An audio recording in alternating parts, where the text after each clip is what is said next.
இல்லை ஆக்சுவலாக நீங்கள் வந்து யுவன் சாருடைய மியூசிக்கில் பாட்டை பாடிருக்கீங்க விருமன் படத்தில். அதே மாதிரி யுவன் சாருடைய பாடல்கள் எல்லாமே எனக்கு ரொம்ப பிடிக்கும், நம்ம எல்லாருக்குமே ரொம்ப பிடிக்கும். அப்படி உங்களுக்கு பிடிச்ச யுவன் சார் பாடல் இது? ஆக்சுவலி விருமன் படம் ப்ரொமோட் பண்ணுறதுக்கு தான் அவருடைய கான்சர்ட் போயிருந்தோம். அங்கேயே நான் அந்த பாட்டு நான் அவர் கூட பாடினேன். சாங் லூசு பெண்ணேன்ற பாட்டு நம்ம ஸ்டேஜ்லேயே பாடினோம். That's one song I think எப்பவுமே வைப் பண்ணுற சாங்காக இருந்தது அது. அப்புறம் இந்த எவண்டி ஒன்றை பெத்தான் இந்த மாதிரி அப்புறம் லவ் சாங்ஸ் ஆப்வியஸ்லி பிடிக்கும்.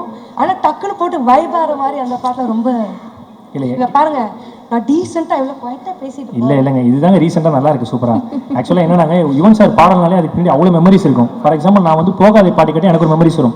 நான் ஒரு பொண்ணு லவ் பண்ணேன், அந்த பொண்ணு வந்து வேற ஒருத்தர் லவ் பண்ணி ஊர் விட்டு போச்சு, அப்போ நான் போகாதேன்னு பாட்டு பாடினேன். ஸோ இந்த மாதிரி ஒவ்வொரு பாட்டுக்கும் யுவன் சாருடைய பாடலுக்கு வந்து அவ்வளோ மெமரிஸ் இருக்குது. அந்த மாதிரி ஒரு பாட்டை கேட்டால் உங்களுக்கு மெமரிஸ் வரலாம், என்ன பாட்டு? ஒரு சாங் அண்ட் அதோட அசோசியேட்டாக இருக்க ஒரு மெமரி.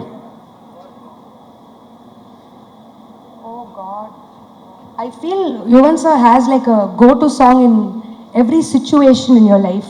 ஸோ இப்போதைக்கு நீங்கள் ஒரு சாங்காக கேட்குறீங்க, ஆனால் ஒரு பார்ட்டியாக இருக்கட்டும், ஒரு ஹாப்பி வைப்பாக இருக்கட்டும், சோகமாக இருக்கட்டும், லவ்வாக இருக்கட்டும், லவ் ஃபெயிலியராக இருக்கட்டும், I think for everything you've given us killer tracks, sir. So thank you for that.